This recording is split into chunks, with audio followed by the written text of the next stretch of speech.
My ex-wife's family tried to manipulate the court into taking my son away because he's autistic, so we fled and started over. But now my ex, who openly hated our son, is back, trying to take him from me too. I think her family is forcing her. My son was 5 years old when he told me for the first time that he wishes he was normal, but he didn't say that because he was feeling off that day. Rather because my brother-in-law Jared told him normal boys didn't cry at fireworks. That moment broke me. Because despite my son being high-functioning autistic and cognitively brilliant, he already knew that he was not good enough for the people around us. My wife left when he was 4 and blamed him. She told him he was defective.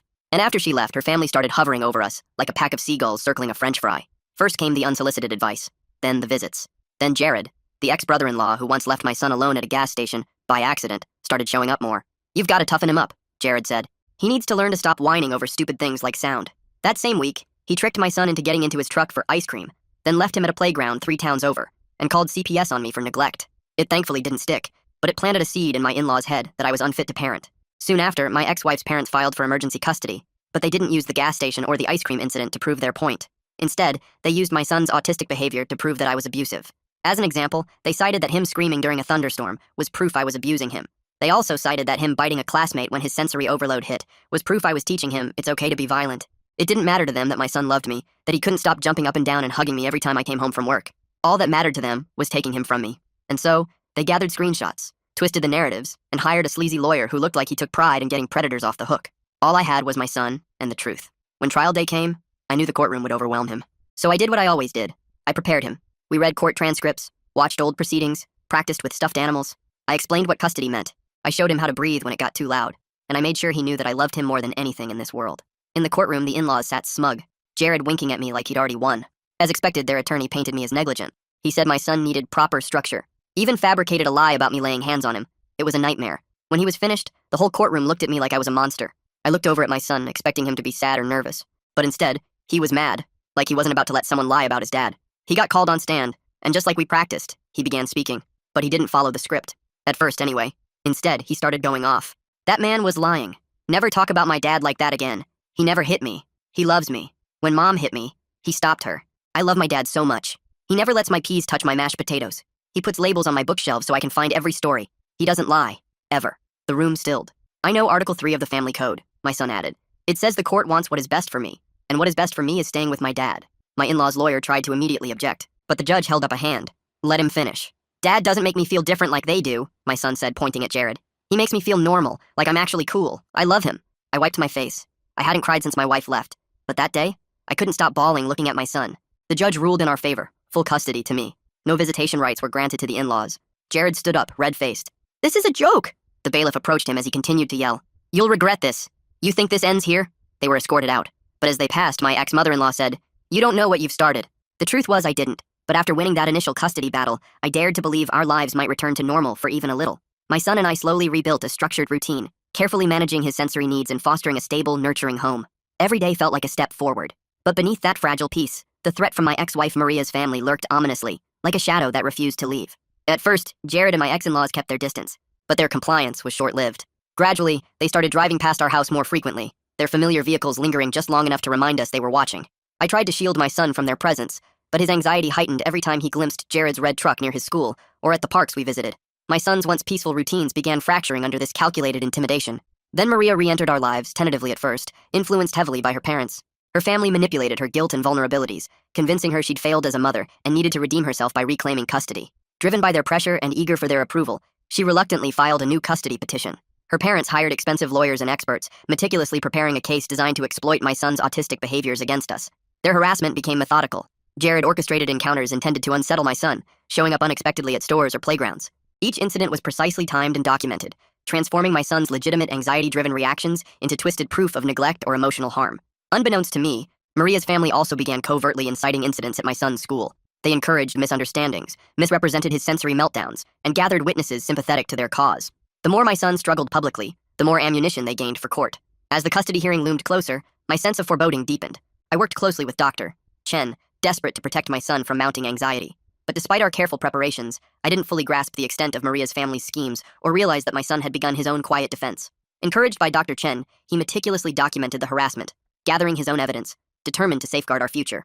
The new custody hearing arrived far too quickly. The morning of the hearing, I woke before my alarm, the room still dark, my heart already racing. I'd barely slept, my mind churning with worst-case scenarios. What if Maria convinced the judge? What if her parents' money bought her better lawyers? What if my son froze up on the stand? I found him already awake, sitting cross-legged on his bed, flipping through his blue notebook. The soft glow of his nightlight cast shadows across his concentrated face as he reviewed his notes. I organized my thoughts, he said, not looking up, by importance. Red stars are the most important facts. I sat beside him, careful not to disturb the precise arrangement of his blanket. The mattress dipped slightly under my weight, and he adjusted his position to maintain balance. That's really smart, buddy. I know, he nodded matter-of-factly. I also packed my backpack, with exactly 7 books, in case we have to wait. My throat tightened. He'd been through this before. The waiting, the tension, the strange adults asking invasive questions.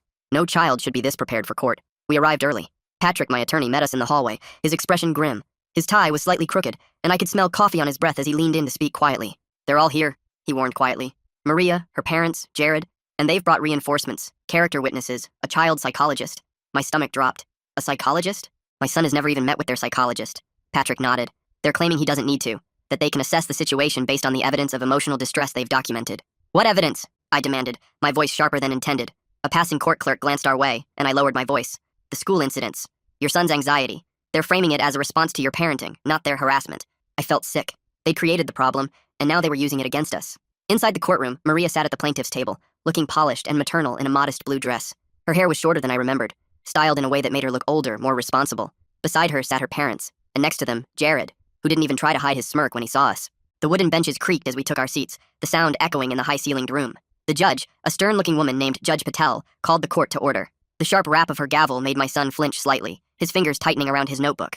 Maria's attorney, a sleek man named Turner, presented their case first. His shoes clicked against the polished floor as he approached the bench, each step deliberate and confident. Your Honor, my client has made mistakes, he began. She left her child during a difficult time. She acknowledges this, but she has spent the last year rebuilding her life, attending parenting classes, and preparing to be the mother her son deserves. I glanced at my son, who was drawing geometric patterns in his notebook, his face unreadable. His pencil moved in precise, measured strokes, creating perfect squares and triangles. Furthermore, Turner continued, we have evidence that the child is suffering emotional distress in his current environment. The father has isolated him, creating an unhealthy dependency. The child exhibits extreme anxiety, has difficulty in social situations, and has regressed developmentally in recent months. My hands clenched into fists under the table. They were using my son's autism against us, framing his natural behaviors as evidence of my failure. Patrick stood next. Your Honor, Mr. Turner's claims are not only false, but deliberately misleading. My client's son was diagnosed with high-functioning autism at age 3. His behaviors are consistent with his diagnosis and have been appropriately managed with therapy and consistent parenting. He presented documentation from Dr. Chen, detailing my son's progress over the years, the strategies we'd implemented, the milestones he'd reached. The papers rustled loudly as he handed them to the clerk. Furthermore, Patrick continued, the recent regression in behavior coincides exactly with the harassment campaign orchestrated by the maternal grandparents and uncle following their failed custody attempt. He presented my documentation, the dates, times, and photographs of their vehicles outside our home, at the school, following us to stores. The images showed Jared's distinctive red truck parked across from our house at odd hours, my ex-father-in-law standing at the edge of the school playground during recess. This isn't about a mother wanting to reconnect with her child, Patrick concluded. This is about control, and the person suffering most is the child they claim to care about. Judge Patel listened intently, occasionally making notes. Her pen scratched against paper, the sound barely audible in the quiet courtroom. When both sides had presented their initial arguments, she turned to my son. Young man, would you like to speak today? She asked gently. My son looked up from his notebook, his eyes darting around the courtroom before settling on the judge. He nodded and walked to the witness stand, his blue notebook clutched against his chest. His shoes made soft padding sounds on the carpet as he approached. I brought notes, he said, his voice small but clear, so I don't forget important things. Judge Patel smiled. That's very responsible. Please take your time. My son opened his notebook to a page marked with red stars. The paper crinkled as he smoothed it flat with his palm. First fact, my mom left when I was 4 years, 2 months, and 15 days old. She said I was broken. Maria flinched visibly. Her manicured nails dug into her palms, leaving small crescent marks on her skin. Second fact, she never called me. Not on my birthday. Not on Christmas. Not ever. He flipped the page. The sound seemed to echo in the silent courtroom. Third fact, Dad never said bad things about her. He said she wasn't ready to be a mom, that it wasn't my fault. He continued methodically, detailing the recent harassment, the nightmares, the fear he felt when strange cars followed us. He described how Grandpa and Uncle Jared would show up at his school and watch him through the fence during recess. His voice remained steady, but I could see his free hand gripping the edge of the witness stand, knuckles white with tension. It makes my brain feel like it's full of bees, he explained. I can't think. I can't breathe right. I have to hide under my desk. Then he turned to a page with a drawing, a simple sketch of a house with a sun above it. The lines were straight and precise, drawn with a ruler. This is what I want. A quiet house where nobody watches us, where I can read my books and Dad can help me with my science projects and nobody says I'm broken. Maria's attorney stood. Your Honor, while this is very touching, the child has clearly been coached. I don't get coached, my son interrupted, his voice suddenly sharp. I observe. I analyze. I conclude. He tapped his notebook. That's how my brain works. Judge Patel held up a hand to silence Turner. Continue, young man. My son took a deep breath. I could see his chest rise and fall as he steadied himself. Last fact. Yesterday, Uncle Jared came to our house. My head snapped up. What? I hadn't known this. A cold feeling spread through my chest. He thought I was at school, but I had a stomachache, so Dad let me stay home. I was in my room when Uncle Jared came to the back door. He was talking to someone on his phone. He said, "Once we get the kid, we'll make sure he never sees his father again. Maria just needs to play her part for a few more days." The courtroom erupted. Maria's face went pale. Her parents exchanged panicked glances. Jared stood up, pointing at my son. The sudden scrape of his chair against the floor made a harsh sound that echoed through the room. "He's lying! I never—" "Sit down, sir," Judge Patel ordered, her voice like steel. "Young man, are you certain about what you heard?" My son nodded solemnly. "I recorded it." He pulled a small voice recorder from his pocket, the one Dr. Chen had suggested he use to record his thoughts when writing was too difficult. The plastic device looked tiny in his hand. Dad says evidence matters, so I collected evidence. Patrick quickly approached, took the recorder, and handed it to the bailiff, who passed it to Judge Patel. She listened to it privately through headphones, her expression darkening. After a tense silence, she removed the headphones. The soft click as she set them down seemed unnaturally loud. "This court will take a 30-minute recess. Counsel for both parties in my chambers. Now." As they filed out, Maria turned to look at me, her eyes wide with what seemed like genuine shock. Had she not known what her brother was planning? Or was she just a better actor than I remembered? The door to the judge's chambers closed with a heavy thud. My son returned to our table, his shoulders slumped with exhaustion. His face looked paler than usual, with small beads of sweat at his hairline. "You did amazing," I whispered, pulling him into a gentle side hug, careful not to overwhelm him. "Why didn't you tell me about Jared coming to the house?" "I was collecting data," he replied simply. "Dr. Chen says sometimes you have to observe before you intervene." I couldn't help but smile. My brilliant, methodical son. When court resumed, Judge Patel's expression was grave. The wooden gavel rested heavily in her hand as she called the court back to order. "Based on new evidence and the testimony presented today, I am issuing an immediate and expanded restraining order against Jared Wilson, prohibiting him from coming within 500 feet of this child or his father." She turned to Maria. "Ms. Wilson, this court is deeply troubled by the recording we've heard. While you may not have been directly involved in your brother's apparent plan, your petition for custody appears to be part of a larger scheme orchestrated by your family." Maria's face crumpled. "Your Honor, I didn't know—" "Save it for your testimony," Judge Patel interrupted. "This court will reconvene tomorrow morning to hear final arguments and issue a ruling. In the meantime, I'm ordering a full investigation into the harassment described by the minor and his father." As we left the courtroom, I felt a weight lift from my shoulders. For the first time in weeks, I dared to hope we might actually escape this nightmare. The afternoon sunlight streamed through the courthouse windows, casting long shadows across the marble floor. That hope was short-lived. As we walked to our car, Maria appeared, hurrying across the parking lot toward us. Her heels clicked rapidly on the asphalt as she approached. I instinctively stepped in front of my son. "Wait," she called. "Please, just 1 minute." Patrick, who was walking with us, moved to intercept her. "My client has a restraining order. Against my family, not me," she said quickly. "Please, I need to explain." I hesitated, then nodded to Patrick. "It's okay. We'll hear her out." My son pressed against my side, his body tense. I kept my hand on his shoulder, reassuring him. I could feel his rapid heartbeat through his thin jacket. Maria stopped a few feet away, her eyes red-rimmed. "I didn't know what they were planning. I swear. They told me they just wanted to help me reconnect with my son, that you'd been keeping him from me." "You left," I reminded her, keeping my voice level. "You called our son broken and walked out. You never called, never wrote." "I know." She looked down. "I was young and selfish and scared. I couldn't handle it. But they made it sound like you'd turned him against me. That you wouldn't let me see him even if I tried." "Did you ever try?" I asked. She didn't answer, which was answer enough. The wind rustled through nearby trees, filling the awkward silence. "They're obsessed," she continued. "My parents, Jared, they can't stand that you're raising him without them having any control. When the first custody case failed, they came to me, offered to pay for everything if I'd file for custody." My son tugged at my sleeve. "Dad, I want to go home." "In a minute, buddy," I said softly, then turned back to Maria. "Why are you telling me this now?" "Because I heard the recording. What Jared said." Her voice broke. "They never intended to let me be his mother. They just wanted to use me to get him." I studied her face, trying to determine if this was just another manipulation. "What do you want, Maria?" "I want to withdraw my petition," she said. "And I want to apologize to both of you." She looked at our son, who was half hidden behind me. "I'm sorry I left. I'm sorry I wasn't brave enough to be your mom." My son peered around me, his eyes narrowed in assessment. "Are you still scared of me?" he asked bluntly. Maria blinked, taken aback by the directness of the question. "I was never scared of you," she said after a moment. "I was scared of failing you. There's a difference." He considered this, then nodded once. "Okay, apology accepted. Can we go home now, Dad?" I couldn't help but smile at his matter-of-fact response. "Yes, buddy, we can go home." As we turned to leave, Maria called after us. "They won't stop, you know. My parents, Jared, they'll find another way." I looked back at her. "I know. That's why we're leaving." That night, as I tucked my son into bed, he asked the question I'd been dreading. "Where are we going to move to?" I sat on the edge of his bed. The mattress creaked softly beneath me, and the bedside lamp cast a warm glow across his worried face. "I'm not sure yet. Somewhere quiet. Somewhere with good schools. Somewhere they can't find us easily." He frowned, processing this. "But what about Ms. Quinn? And Dr. Chen? And my library card has 12 more stamps before I get a free book." My heart ached. Moving meant leaving behind the few stable elements in his life. His teacher who understood him, his therapist who'd helped him navigate his emotions, the routines we'd carefully constructed. We'll find a new teacher, I promised. And a new therapist. And a new library. It might take some time to adjust, but we'll do it together, okay? He didn't look convinced. Can I bring my bookshelf labels? Of course. And my solar system model? Definitely. He thought for a moment. Will they have the right kind of peas? The small ones, not the big mushy ones? I smiled. If they don't, we'll order them online. This seemed to satisfy him. He pulled his blue notebook from under his pillow and wrote something down before closing it. The pencil scratched softly against the paper. What did you write? I asked. A hypothesis, he replied. I think we'll be okay if we stick together. I leaned down and kissed his forehead. That's not a hypothesis, buddy. That's a fact. The next morning we returned to court. The atmosphere was different. Tenser, more subdued. Maria sat alone at her table, her parents and Jared nowhere to be seen. The empty chairs beside her seemed to emphasize her isolation.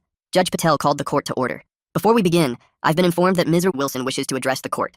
Maria stood, her hands trembling slightly. Your Honor, I wish to withdraw my petition for custody. I've realized that my son's best interests are served by remaining with his father, who has provided him with stability, understanding, and unconditional love. Things I failed to give him. Judge Patel raised an eyebrow. Are you making this statement of your own free will, Ms. Wilson? Yes, Your Honor. After hearing my brother's recorded statement yesterday, I realized I was being used as a pawn in my family's vendetta against my ex-husband. I want no part of it. The judge studied her for a moment, then nodded. Petition withdrawn. Now, regarding the expanded restraining order and harassment allegations, what followed was a comprehensive ruling that exceeded even my most optimistic hopes. Judge Patel issued a permanent restraining order against Maria's entire family, including any agents acting on their behalf. She ordered a criminal investigation into Jared's apparent kidnapping plot, and she granted my request to relocate with my son without disclosing our new address. This court finds that the respondents have engaged in a pattern of harassment and manipulation that constitutes a clear threat to the child's well-being, she concluded. The father has demonstrated exemplary parenting under extremely difficult circumstances. He has my full support in taking whatever legal measures necessary to protect his son. As we left the courtroom for the last time, I felt a strange mix of emotions, relief, vindication, but also sadness. This place had been our home. Despite everything, we'd built a life here. Patrick shook my hand. Congratulations. This is as comprehensive a victory as I've ever seen. Thank you for everything, I said sincerely. Where will you go? He asked. I shook my head. Better if you don't know. Fewer people who know, the safer we'll be. He nodded in understanding. Keep in touch. Let me know if you need anything. In the parking lot, we passed Maria, standing alone by her car. Our eyes met briefly. She gave a small, sad nod. I nodded back. There was nothing left to say. That weekend, we packed our essential belongings. My son approached the task with his usual methodical precision, categorizing his books, carefully wrapping his science models, making lists of what would go in which box. The sound of packing tape being pulled from the roll became the soundtrack of our days. Dad, he called from his room. Can we visit the library one more time? To say goodbye to Ms. Eden. Ms. Eden was the children's librarian who had always set aside new astronomy books for him. She'd been one of the few people who never made him feel different. Of course, buddy. At the library, Ms. Eden fought back tears as my son solemnly handed in his partially stamped card. The card was worn at the edges, with 11 carefully inked stamps in the shape of open books. I need 12 more stamps for a free book, he explained. But we're moving. For safety. Ms. Eden disappeared into the back room and returned with a brand new copy of the Ultimate Space Encyclopedia. The glossy cover gleamed under the library lights. Consider this your free book, she said, handing it to him. You've been my most dedicated reader. My son's eyes widened. But I don't have enough stamps. Some things are more important than stamps, she replied with a smile. Promise me you'll find a good library wherever you go? He nodded seriously. I promise. Libraries are essential repositories of human knowledge. She laughed. That they are. Our last stop was Dr. Chen's office. She'd agreed to meet us on Sunday, her day off, to say goodbye and provide referrals to trusted colleagues in several different cities, so no one would know our actual destination. The familiar smell of her office, a mix of tea and old books, was comforting. Remember what we've practiced, she told my son. When you feel overwhelmed, identify the trigger, implement coping strategy, communicate needs, he recited. She smiled. Exactly. And remember, change is hard for everyone, not just you. It's okay to be scared or angry or sad about moving. He considered this. I'm all of those things, but also curious. About our new home. Dr. Chen looked at me. He's going to be fine. You both are. The morning we left, I woke before dawn. Our packed SUV sat in the driveway, ready for the long drive ahead. The neighborhood was quiet, with only the occasional chirp of early birds breaking the silence. I did one final sweep of the house, checking for anything we might have forgotten. In my son's room, I found a piece of paper taped to the wall, a meticulous drawing of our house with 2 stick figures standing outside. Beneath it, in his careful handwriting, our first home, where Dad taught me I'm not broken. I carefully removed it and placed it in my wallet. The paper crinkled softly as I folded it. My son was already in the car when I came out, his blue notebook open on his lap, a new page titled, Our Adventure. The morning air was cool and damp, with fog lingering between houses. Ready? I asked, sliding into the driver's seat. He looked back at the house, then at me. Ready? Let's go somewhere they can't find us. As we pulled away, I checked the rearview mirror, half expecting to see a silver sedan or Jared's truck following us. But the street was empty, bathed in the soft light of dawn. We were free, for now. But I couldn't shake the feeling that this wasn't truly over. Maria's words echoed in my mind. They won't stop. People like her family, they don't just give up. I knew that all too well, which is why I had one more stop planned before we left town for good. A stop my son didn't know about. A precaution I hoped we'd never need, but one I couldn't afford to skip, because when it came to protecting my son, I wasn't taking any chances. Not anymore. Our last stop was at a small, unmarked office building on the outskirts of town. I told my son we needed to pick up some special travel documents, which wasn't entirely a lie. The building looked ordinary, gray concrete with tinted windows that reflected the morning light. "Wait here for just a minute," I said, leaving him in the car with his new space encyclopedia. "I'll be quick." Inside, a woman with close-cropped gray hair and sharp eyes greeted me. This was Diane, a former police detective turned private security consultant. Patrick had connected us. Her office smelled of coffee and paper, with filing cabinets lining the walls. "Everything's ready," she said, handing me a sealed envelope. "New driver's license, social security card, bank accounts. The works. Your new identity is as solid as I can make it. Background, credit history, employment records. Your son's school records have been transferred under the new name." I nodded, my throat tight. "And the monitoring? Already set up.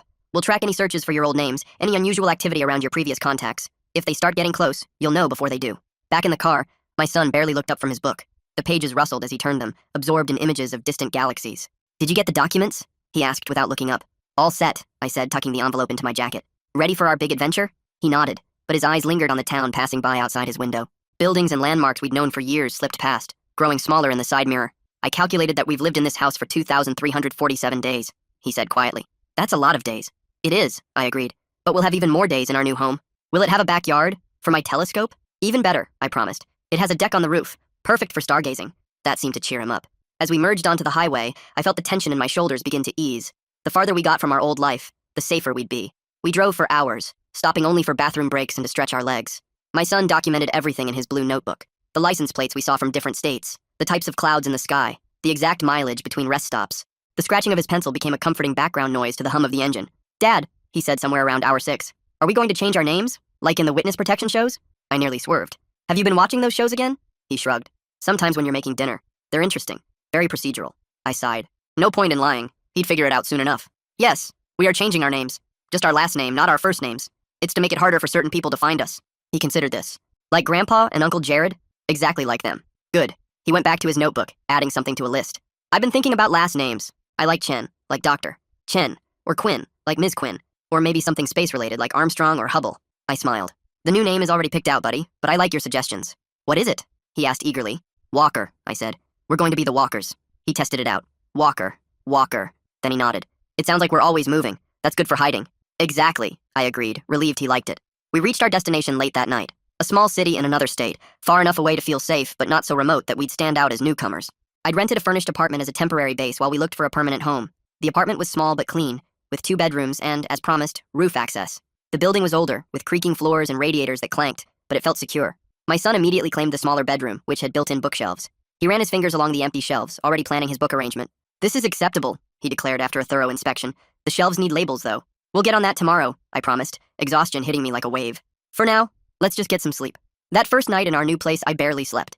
Every unfamiliar sound jolted me awake. The hum of the refrigerator, the creaking of the heating system, the distant sirens of a city I didn't know yet. The shadows on the walls seemed to shift and move in the unfamiliar darkness. I kept checking my phone, half expecting to see a message from Diane warning me that they'd somehow tracked us already. But morning came without incident. And then another. And another. We settled into a routine. I found a job working remotely as a technical writer, flexible hours that allowed me to be there for my son. We found a new therapist, Dr. Ramirez, who specialized in autism and trauma. The local school had a good special education program with teachers trained to handle sensory issues. Slowly, cautiously, we began to build a life. My son adapted better than I'd expected. He mapped out the new neighborhood with meticulous precision, identifying the optimal routes to the library, the park, the science museum. He created detailed charts of traffic patterns and noise levels at different times of day. He made a friend, a quiet girl named Zoe who shared his interest in astronomy and didn't mind his need for precise language. "Zoe says I talk like a professor," he told me one evening, sounding pleased. "She says it's cool." "It is cool," I agreed. "You're cool." He rolled his eyes, but I caught the small smile. 3 months into our new life, I received the first alert from Diane. Jared had been making inquiries about us in our old town, questioning my former colleagues, my son's old classmates' parents, but the trail was cold. We'd been careful to leave no forwarding address, no hints about our destination. A month later, another alert. Maria's parents had hired a private investigator.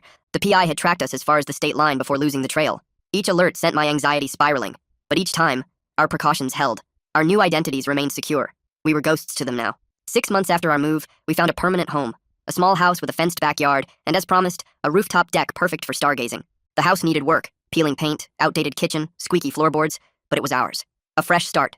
The day we moved in, my son carefully arranged his books on the built-in shelves, applying new labels with his precise handwriting. Each book had its exact place, organized by subject and then alphabetically. "Dad," he said that night as we sat on the roof, his telescope pointed at Jupiter. I think our hypothesis was correct. Which hypothesis is that? I asked, watching as he adjusted the focus knob with practiced fingers.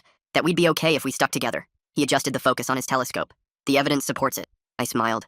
I think you're right.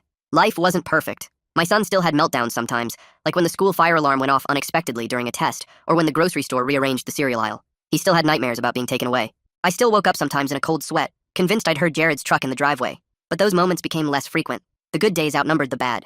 A year after our move, I received a message from Patrick. Jared had been arrested, not for anything related to us, but for fraud. He'd been running some kind of investment scam, and one of his victims had pressed charges. He was facing serious jail time. One less thing to worry about, Patrick wrote. Thought you'd want to know. I didn't share this news with my son. I didn't want to reopen old wounds. But I slept a little easier that night. 2 years into our new life, we received an unexpected package forwarded through Patrick's office, the only person who knew our new address. Inside was a letter from Maria. I read it alone first, bracing for threats or demands. The paper was expensive, with a faint scent of the perfume she used to wear. Instead, I found an apology. Longer, more detailed, and seemingly more sincere than the one she'd offered in the courthouse parking lot. She wrote about getting therapy, about confronting her parents about their manipulation, about the guilt she carried for abandoning her son. She didn't ask to see him, or even to know where we were. She just wanted us to know she was sorry, truly sorry, and that she hoped we were happy and safe. Enclosed with the letter was a small blue box containing a meteorite fragment, a genuine piece of space rock with authentication papers. I remembered he loved space, she wrote. Maybe someday he'll want this. If not, I understand. I debated whether to show any of this to my son. He was doing so well, thriving in school, making friends, pursuing his interests with the same intensity but less anxiety. Why risk disrupting that? But he deserved to make his own choices about his relationship with his mother, limited as it might be. That evening, I showed him the letter and the meteorite. He read the letter carefully, his expression unreadable. Then he examined the meteorite, turning it over in his hands. The rock was dark and dense, with subtle patterns visible on its surface. It's a chondrite, he said finally. Probably from the asteroid belt between Mars and Jupiter. Very old. Billions of years. What do you want to do with it? I asked. He thought for a moment. I want to keep it. For my collection. He placed it carefully on his desk, next to his other space treasures. But I don't want to write back. Not yet. That's completely fine, I assured him. You don't have to decide anything now. He nodded, then asked, Is she still with Grandpa and Uncle Jared? No, I said truthfully. She says she isn't speaking to them anymore. Good. He went back to the homework he'd been doing. Maybe someday I'll write to her, when I'm older, to ask questions about space rocks. Whenever you're ready, I said. No rush. 3 years after our escape, we received word that my ex-father-in-law had passed away. The news came again through Patrick, who'd maintained a distant eye on the family for us. The email was brief, but contained all the essential information. Heart attack, he reported. The grandmother has moved to a retirement community in Florida. Jared is still in prison. Maria is living in another state, working as a teacher's aide. The threat that had loomed over us for so long was finally, truly, gone. That night, I found my son sitting on the roof deck, his telescope aimed at the stars, his blue notebook open beside him. The night was clear and cool, with stars scattered across the dark sky like diamonds. Dad, he said without looking away from the eyepiece. I've been thinking about our old house. I sat down next to him. What about it? I can't remember what it looked like anymore. Not exactly. He sounded troubled by this. I try to picture it, but the details are fuzzy.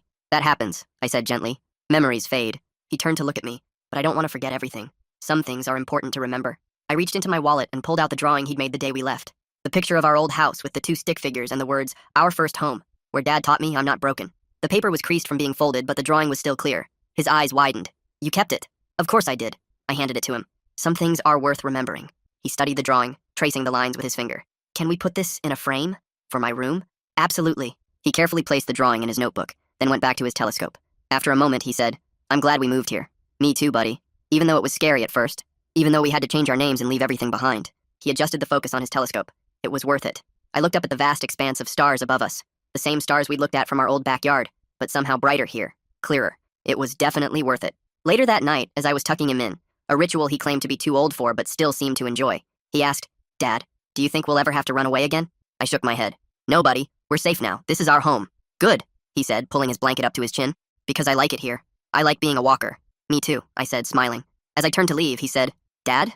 One more thing. What's that? Thank you for not giving up, for fighting for us. My throat tightened. Always, buddy. Always. 5 years after fleeing our old life, we celebrated with a camping trip to a dark sky preserve, a place with no light pollution where the stars shone with incredible clarity. My son, now 10, set up his telescope with practiced ease, consulting his star charts and making notes in the latest version of his blue notebook. As we sat by the campfire that night, he suddenly asked, Do you ever miss our old life? I considered the question. I miss some things, some people, but I don't miss the fear. He nodded thoughtfully. I used to be afraid all the time. I didn't even realize it until we moved and I stopped feeling that way. And how do you feel now? I asked. He looked up at the stars, his face illuminated by the firelight. Safe, he said simply. And not broken. Never broken. I put my arm around his shoulders, and for once, he didn't pull away. That's all I ever wanted for you. We sat in comfortable silence, watching the embers of the fire dance like distant stars. The past couldn't touch us anymore. We'd outrun it, outlasted it, outgrown it. We were the walkers now, and we were home.